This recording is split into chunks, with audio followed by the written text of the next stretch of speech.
하나님의 크신 은혜와 자비와 평강이 오늘 이 예배 자리에 나오신 여러분과 함께 하시기를 주님의 이름으로 축복합니다.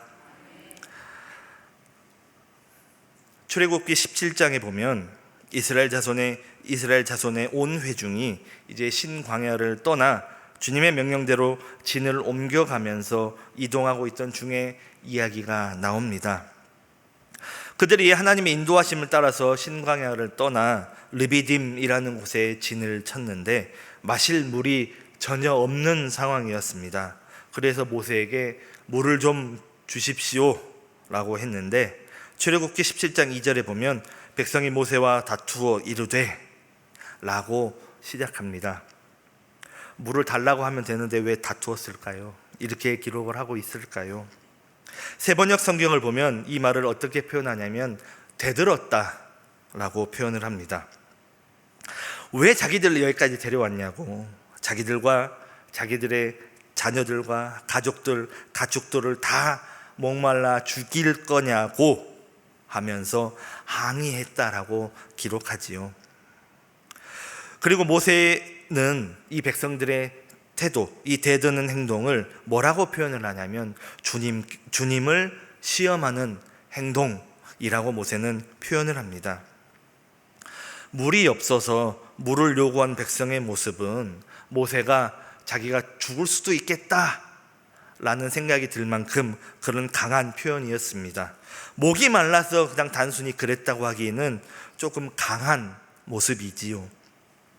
이런 취급을 당한 모세가 주님께 기도합니다. 주님께 기도를 드리니 주님께서는 모세에게 이 장로들을 데리고 가서 호렙산에 있는 반석을 치라고 말씀하십니다. 여러분, 반석에서 물이 나왔습니까? 안 나왔습니까? 예, 나왔습니다. 이 사건은 마사 무리바라고 해서 유명한 사건입니다. 무리바라는 이름은 주님께 대들었다라고 해서 붙여진 이름이고, 마사라고 하는 이름은 주님께서 우리 가운데 계시는가 안 계시는가 하면서 주님을 시험했다고 해서 붙여진 그런 이름입니다. 백성들은 모세에게 요구했지만 하나님께서는 하나님께 대든 것으로 받아들이셨지요. 백성들이 하나님의 말씀과 인도하심에는 무관심한 채 내가 하고 싶은 것, 내 자신들의 요구 조건을 앞세워서 하나님이 우리와 함께 계신지 안 계신지 이것을 의심했고 시험한 일이기 때문입니다. 주님께서 그들을 이집트에서 어떻게 탈출시켰고 애굽에서 이제 홍해도 건너며 지금까지 보지 못한 그런 크신 능력으로 거기까지 인도를 하셨는데 고작 물 한 모금 때문에 주님께 대들고 주님이 우리와 함께 계신지 안 계신지를 시험하는 그 이스라엘 백성들의 완악하고 불순종하는 모습을 대표적으로 보여주는 사건이지요. 만일 주님께서 계신지 안 계신지 시험하고 대들지 말고 사막길 한가운데에서도 함께 하시는 그 주님을 신뢰하면서 다른 방법으로, 다른 모습으로 주님께 물을 구했으면 이 이야기는 어떻게 달라졌을까요? 여러분, 오늘 우리가 함께 받은 이 말씀은 예수님께서 예루살렘 성에 입성하신 후에 성전에 들어가서 가르치고 계실 때 생긴 일입니다. 고난주간 중에 화요일에 있었던 일이라고도 알려져 있습니다. 예수님께서 이렇게 성전에서 가르치고 계실 때에 대제사장들과 장로들이 찾아와 네가 무슨 권위로 이런 일을 하느냐, 또 누가 이 권위를 주었느냐 라고 예수님께 질문을 합니다. 여기서 그들이 물어보는 예수님께서 하시는 이런 일 무엇을 말할까요? 그것은 예수님께서 공인받은 랍비가 아님에도 불구하고 대중들에게 가르치는 것입니다. 그러면 예수님께서는 무엇을 가르치셨을까요? 예수님의 가르침은 단순히 그냥 말로 전해지는 것이 아니라 말과 그 행동들까지도 행동으로 나타남을 전제로 한번 살펴볼 필요가 있습니다.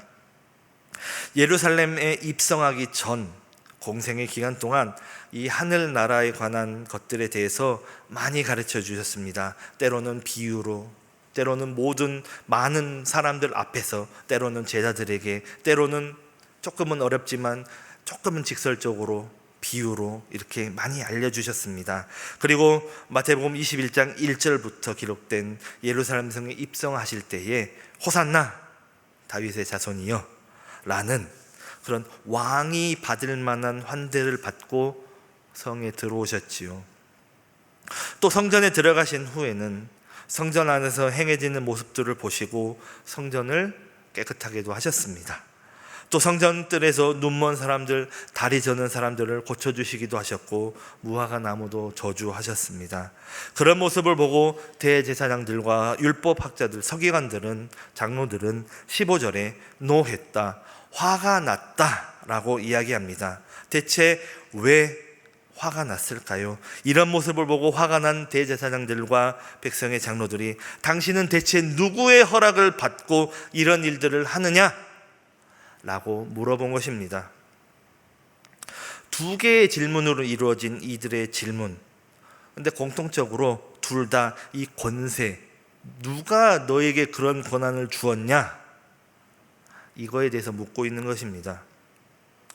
같은 질문을 2번 반복했다고 한번 생각을 해보십시오. 너 했어 안 했어? 했냐고 안 했냐고? 그러면 어떤 생각이 드시는지요? 아, 대답을 꼭 들어야 하는구나 라는 생각이 좀 드시지요? 같은 내용의 질문을 2번 반복한 것은 어떤 일이 있어도 나는 오늘 이 대답을 꼭 들어야 되겠다 라는 강한 의지가 담겨 있는 그들의 태도입니다. 만약에 이 질문에 대해서 예수님께서 정확하게 명확하게 대답하지 못하신다면 그 권위가 땅에 떨어질 것입니다. 여지없이 실추되고 권세 없이 이런 일을 했다, 누구도 허락하지 않았는데 이렇게 가르치고 이렇게 했다라는 비난과 정죄를 당하게 될 것입니다. 그리고 만일 이 권세의 출처가 하나님이다 라고 말한다면 신성모독이라는 죄목이 주어질 수도 있습니다. 그러니까 뭐라고 대답하든 간에 예수님을 쓰러뜨릴 만한 시나리오를 준비해서 그 질문을 했던 것이지요. 그런데 예수님께서는 그들의 질문의 의도를 정확하게 파악을 하시고 그들의 예측을 뛰어넘는 답변을 하십니다. 나도 한 말을 너희에게 물으리니 너희가 대답하면 나도 무슨 권위로 이 일을 하는지 이르리라. 요한의 세례가 어디로부터 왔느냐? 하늘로부터냐? 사람으로부터냐? 네, 오늘 함께 받은 말씀 24절과 25절에 나오는 말씀입니다. 다른 사람이 질문을 했습니다. 근데 대답을 안 하고 다른 질문으로 다시 대답을 했지요. 이런 방법은 이 당시에 랍비들 자주 쓰는, 많이 사용하던 방법이었다고 합니다. 예수님은 그들의 공격에 그들이 자주 사용하는 방식으로 지혜롭게 대처하신 것이지요. 유대인들에게 있어 이 하늘은 하나님을 말합니다. 죄인된 인간이 하나님이라는 그 단어 자체를 입에 올리는 것을 굉장히 부담스러워했기 때문에 하늘이라고 표현을 하면 하나님이라고 다 알아먹는 것이지요. 그리고 사람은 하나님과 반대되는 개념으로 불완전하고 거짓된 그런 계시를 나타냅니다. 결국에 이 말씀은 요한의 세례가 하나님에게서인지 아니면 하나님과는 상관없이 사람에게서부터인지 이것을 물어보시는 것입니다. 예수님께서 유대 종교 지도자들에게 반문한 데는 이유가 있습니다. 이 유대 종교 지도자들은 이 문제에 대해서 공식적으로 대답하기가 어려웠습니다. 왜냐하면 요한의 세례의 출처가, 그 근거가 하늘이라고 하면 그들은 하나님께서 보내신 사람을 시기하며 이 세례 요한이 헤롯에 의해서 죽임을 당할 때에 아무것도 하지 않았던 것으로 곤경에 처하게 됩니다. 또 사람, 이라고 말해도 세례 요한을 선지자로 여겼던 당시 사람들의 생각과는 달랐으므로 반발을 사게 되는 그런 곤란함에 빠지는 상황입니다. 따라서 예수님은 또 이렇게 질문함으로써 그들의 간악함을 드러내고자 하셨습니다. 또 이 질문을 통해서 스스로의 권세를 드러내려고 하셨습니다. 당시 많은 사람이 하나님이 보낸 선지자라고 여겼던 세례 요한은 예수님을 하나님의 어린 양이라는 표현을 사용하여 메시아와 하나님의 아들이심을 증거했었습니다. 그렇기 때문에 이들이 하늘로부터라는 답변을 한다면 그들이 예수님의 권세를 인정하는 격이 되어버려서 어떻게 해도 대답을 하지 못하게끔 똑같이 예수님도 그렇게 기가 막힌 질문을 던지신 것이지요. 예수님의 의도대로 그들은 예수님의 질문을 듣자 어떻게 해야 될지 난감해했습니다. 그들은 자신들의 입지, 이 기득권을 유지하기 위해서 지지를 받아야 할 백성의 민심을 더 두려워했습니다. 그리하여 결국 어떻게 대답할까요? 모른다 라고 대답합니다. 정말 몰랐을까요? 그런데 오늘 본문에서 이들이 예수님께 한 대답, 모르겠다, 정말 몰라서 한 대답이 아닙니다. 예수님의 질문에 대한 그들은 어떤 대답도 할 수 없었음을 알 수 있습니다. 진퇴양난의 그런 위기에 곤경에 빠지자 차라리 그냥 모른다라고 말해버리고 그냥 자리를 피하고 싶었을 것입니다. 대답을 요구하신 대제사장들과 장로들에게 이렇게 역으로 대답을 요구하신 예수님은 모르겠다라는 그들의 말에 나도 무슨 권위로 이런 일을 하는지 너희에게 말하지 않겠다라고 말씀하십니다. 사실은 이렇게 말씀하시는 것이 바로 세례 요한과 자신의 권한이 하나님에게서 왔다라는 선언을 하고 계신 것이지요. 이런 모습은 이전까지는 보지 못한 예수님의 단호한 모습입니다. 여기까지의 말씀에서 드러난 것은 대제사장들과 백성의 장로들은 요한과 이 요한의 세례를 믿지 않았다는 것입니다. 이 말은 결국 그들은 회개하지 않았다라는 뜻입니다. 그런 단호한 모습에 이어서 28절에는 이제 너희 생각에는 어떠하느냐 라며 한 가지를 더 예수님께서 질문하십니다. 바로 두 아들의 비유이지요. 어떤 사람에게 두 아들이 있었습니다. 한 아들은 처음에 일하러 가겠다고 했지만 가지 않음으로써 아버지의 뜻을 어겼고, 또 다른 아들은 처음에는 가지 않겠다고 했지만 나중에 일하러 포도원에 감으로써 결국 아버지의 뜻을 따랐다라는 내용입니다. 이 비유를 말씀하신 후에 다시 한번 질문하십니다. 이 두 아들 중에 누가 아버지의 뜻대로 하였느냐? 질문을 잘 생각을 해보십시오. 누가 진짜 아들이냐가 아니라 누가 아버지의 뜻대로 하였느냐 입니다. 누가 아버지의 뜻을 행했습니까? 고개만 끄덕이시면 안 됩니다. 예. 누가 아버지의 뜻대로 행했습니까? 예. 둘째 아들이죠. 네. 둘째 아들은 아버지 앞에서는 싫다고 말하고 뒤에 뉘우치고 일을 하러 간 사람입니다. 뒤에 나오는 말씀과 종합해 보면 이들은 하나님의 보내심을 받고 온 요한을 믿고 그의 세례를 받은 세리들과 창녀들입니다. 누가 아버지의 뜻을 행하였냐는 예수님의 질문에 이 사람들은 둘째 아들이라고 대답을 하지요. 그들도 알고 있습니다. 반대로 그들의 눈으로 봤을 때 큰아들은 아버지의 뜻을 행하지 않은 사람입니다. 큰아들은 아버지 앞에서는 일하러 가겠다라고 했으면서도 가지 않은 사람입니다. 이 역시 뒤에 나오는 말씀과 종합을 해보면 옳은 길을 보여주었으나 그를 믿지 않은 대제사장과 장로들, 이 사람들을 가리키는 말이었지요. 겉으로는 율법을 비롯하여서 하나님의 말씀을 따르는 것처럼 보였습니다. 그들은 하나님의 말씀을 담당했던 사람들입니다. 그러나 예수님의 결론은 옳은 길을 걸어간 세리와 창녀들이 오히려 너희보다 먼저 하나님의 나라에 들어간다 라는 것이었습니다. 예수님의 말씀은 세례 요한이 보여준 옳은 길로 들어간 세리와 창녀들이 하나님의 나라에 조금 먼저 들어가고 대제사장과 장로들은 후순위로 들어가는 것이 아니라 아예 못 들어갈 수도 있다라는 말씀입니다.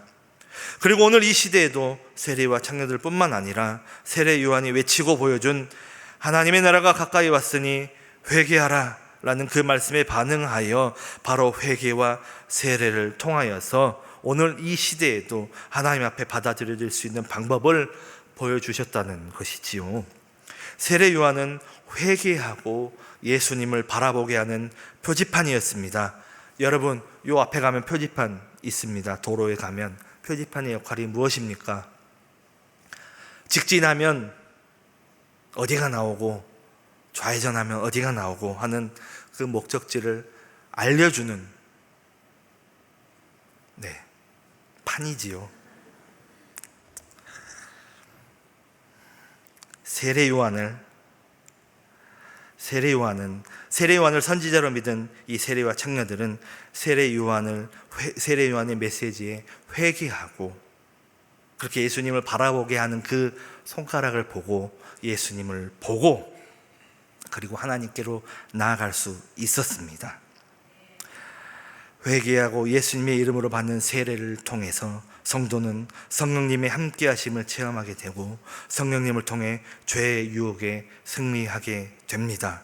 세례 요한을 선지자로 믿은 세리와 창녀들, 세례자 요한의 외침에 따라 회개했고 그가 가리키는 손가락을 보고 예수님께로 하나님께로 나아갔지만 세례 요한을 거부한 유대 종교 지도자들은 예수님을 거부함으로써 하나님께로 나아갈 수 없었습니다. 그러면 오늘 우리의 모습은 어떤가요? 우리에게 선포된 세례 요한의 외침, 예수님의 말씀, 하나님의 나라가 가까이 왔다, 회개하라, 이 말씀에 어떻게 반응을 하고 계시는지요?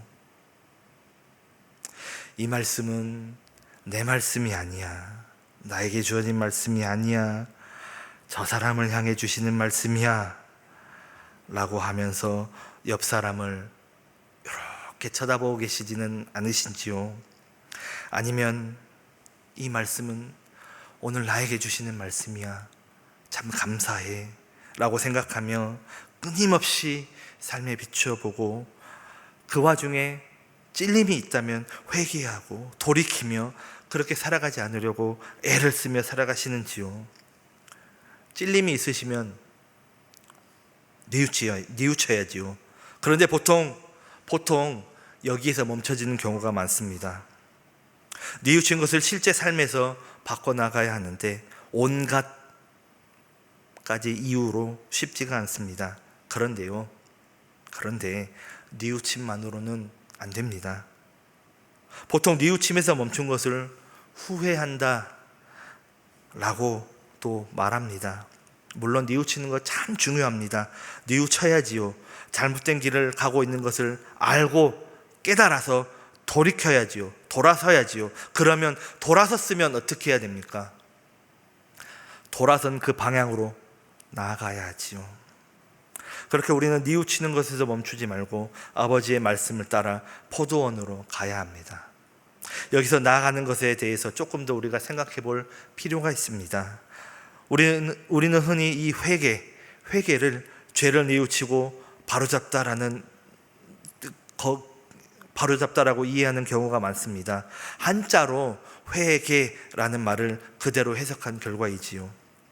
성경에는 회개하다라는 의미를 가진 단어가 몇 가지 나옵니다. 나함이라는 단어가 있고 슈브라는 단어가 있습니다. 이 단어는 모두 돌이킨다라는 의미입니다. 누가복음서에 나오는 탕자의 비유 말씀에서 아버지를 떠나 방탕한 생활을 했던 탕자가 자신이 잘못하고 있음을 깨닫고 후회한 후에 무엇을 했습니까? 아버지께로 갔습니다. 아버지께로 간 다음에 그 아들이 다시 한번 집을 떠났습니까? 아니지요. 어떻게 살았을까요?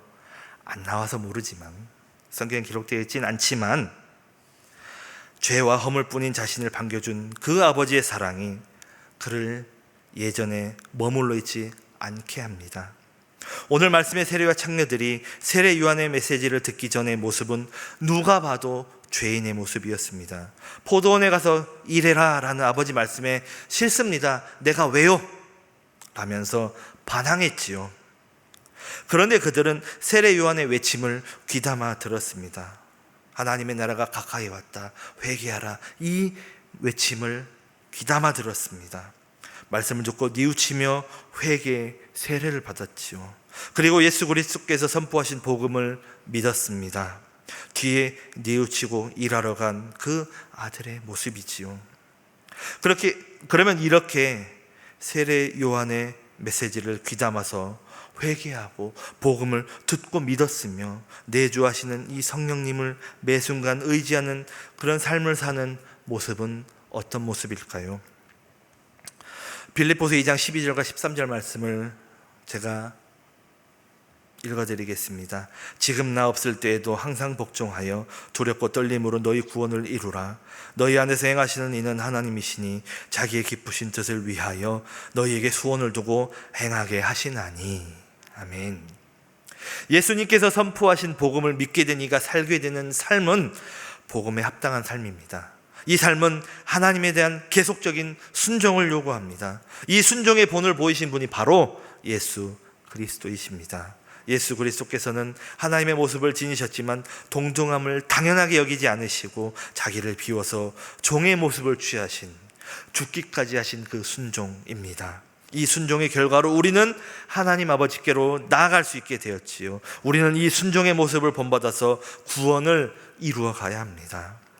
빌립보서 2장의 말씀에서 사도 바울이 말하는 구원은 성결케 되어 간다는 그런 측면에서의 구원, 마지막 날 이루어질 이 구원을 말합니다. 그래서 구원을 이루라 라는 말은 구원이 완전히 이루어질 때까지 나태하지 말고 계속해서 영적인 성숙을 위하여 힘쓰라 라고 권면하는 말이지요.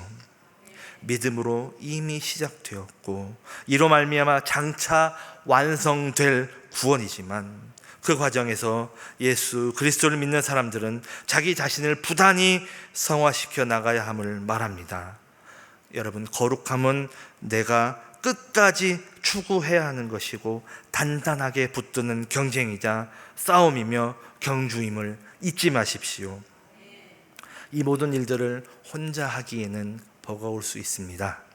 그래서 우리는 순으로, 교구로 그렇게 우리 한 공동체로 모여 있습니다.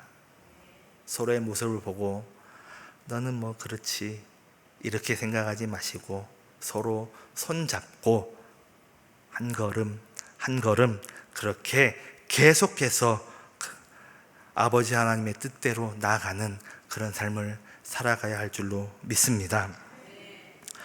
오늘 본문 말씀에 예수님의 비유에 등장하는 이 아들, 큰 아들, 순종하겠다고 대답하고 행동하지 않은 아들, 이런 모습 저희 집에도 있습니다. 좀 치우자 하면 네 하고 계속 놉니다. 화가 나지요? 네, 그렇게 하면 안 됩니다. 오늘 본문에 예수님의 비유에 등장하는 큰아들, 순종하겠다고 대답하고 행동하지 않은 아들을 누가 신실하다고 말할 수 있을까요? 내 이야기가 아니라 오늘 본문 말씀의 큰아들과 둘째 아들 중에 누가 더 신실하냐? 여러분, 누가 더 신실합니까? 누가 더 아버지의 뜻대로 행한 자녀입니까? 정확하게 이야기할 수 있습니다. 누구이지요? 예. 그런데 내 신앙에서만큼은 좀 정확하게 판단하기가 어려울 때가 있습니다. 대답 자체가 하나의 신실함으로 여겨지기 때문일 것이고, 불순종은 좀 신실하게 보이지 않는다, 연약해 보인다 라는 변명으로 그렇게 보일 수도 있기 때문이지요. 그래서 드러내지 않고자 함도 있을 것입니다. 그런데 내 신앙생활에서 어떤 질문에 대한 대답은 나의 신앙의 현 주소를 말합니다. 그렇기 때문에 우리는 늘 바르게 질문하고 바르게 대답하고 그것이 말씀과 어떤 차이가 있는지를 늘 확인하고 늘 그렇게 행동해 나가야 합니다. 그리고 그것으로 모든 것이 끝났다고 착각하면 안 됩니다. 우리는 실제로 예수 그리스도와 더 깊은 관계로 들어가야 하고 주님께서 주시는 능력을 따라 죄와 맞서고 이웃을 사랑해야 합니다. 주일 예배만 정기적으로 참석하고 다른 사람을 그냥 판단하고 정죄하고 이 사람 주일 예배 안 나왔던데 내가 좀 더 낫네 그렇게 판단하는 것으로 만족한다면 우리는 대답만 열심히 하는 그 아들과 다를 바가 없습니다. 또 광야에서 물을 달라고 하나님께 대드는 일과 같습니다. 여러분, 대답만 하는 사람도 아들입니다.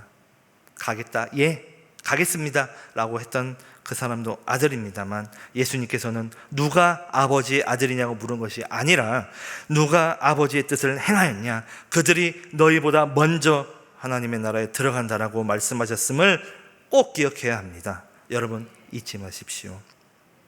이제 말씀을 맺으려 합니다.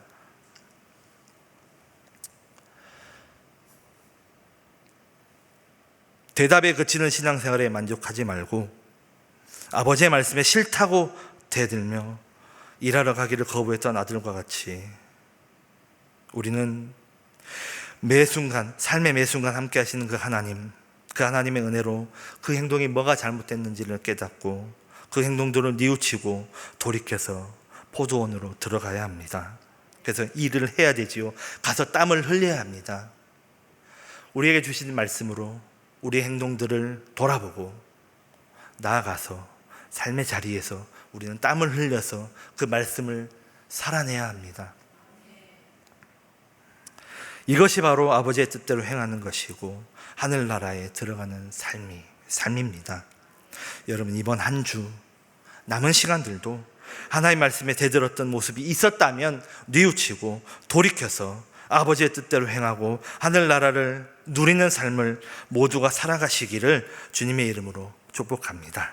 기도하겠습니다. 거룩하신 아버지 하나님, 감사합니다. 주님, 오늘 저희들의 모습을 돌아봅니다.